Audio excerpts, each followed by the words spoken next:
I have explained this topic of menstrual cycle from the NCERT diagram and from my self notes. So I have made these self notes for a little bit, so it will be a little bit easier for you. So it is starts from the GnRH. Here from here we start. This GnRH is the hypothalamic hormone which secretes FSH from the anterior pituitary. This FSH is secreted from the anterior pituitary, which act on the germinal epithelium layer of ovaries and starts follicular development.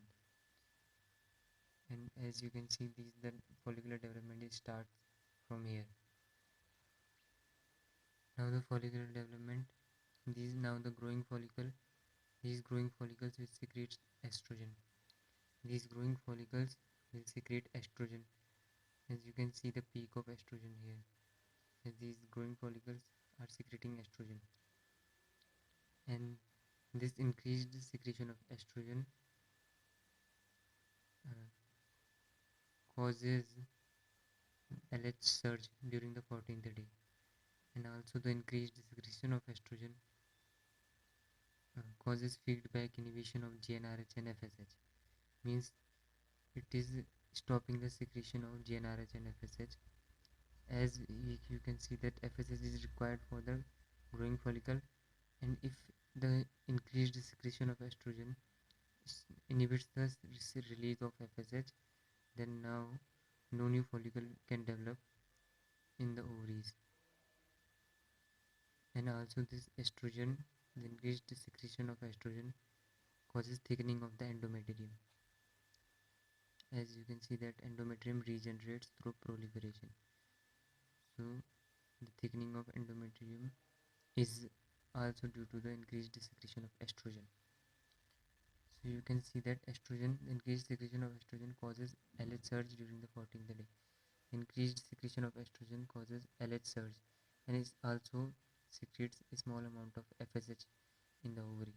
And this increased secretion of LH causes the rupture of Graafian follicle. This Graafian follicle is ruptured and the secondary oocyte is released on the day 14th of the menstrual cycle.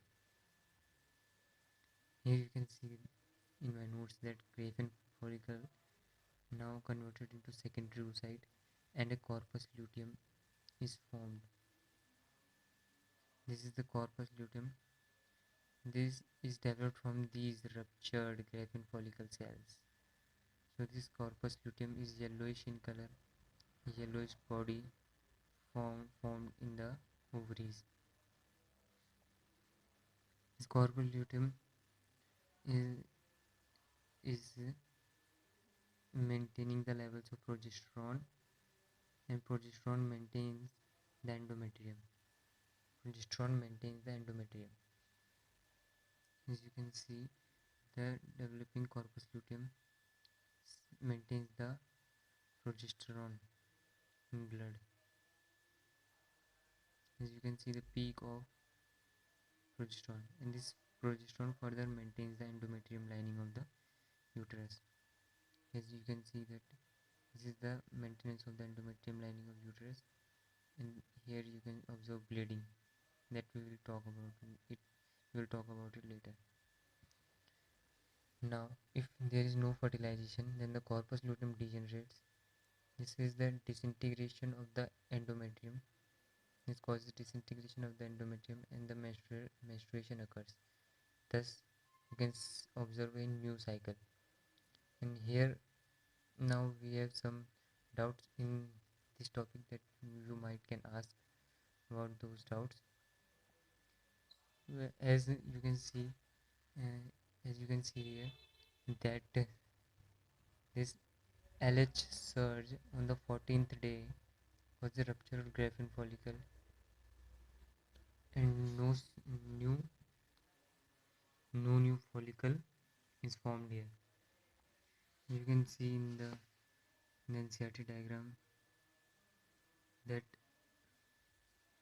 this increased secretion of LH suppresses the FSH, and FSH is responsible for the formation of new developing follicle. As you can observe here that FSH secretion is overpassing the LH secretion. Here also, mm,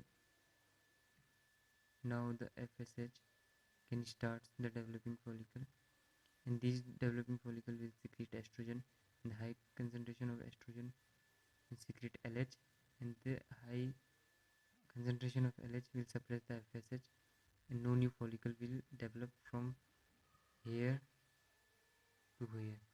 But after that, FS secretion is overpassing the LH secretion, and the FSH secretion will start developing one many many follicles, primary follicles in both the ovaries, and from here to here, no new follicle is forming in the ovaries as primary follicle. But from here to here, primary follicle will convert into secondary, then tertiary, then mature Graafian follicle, and ovulation on the 14th day due to the LH surge.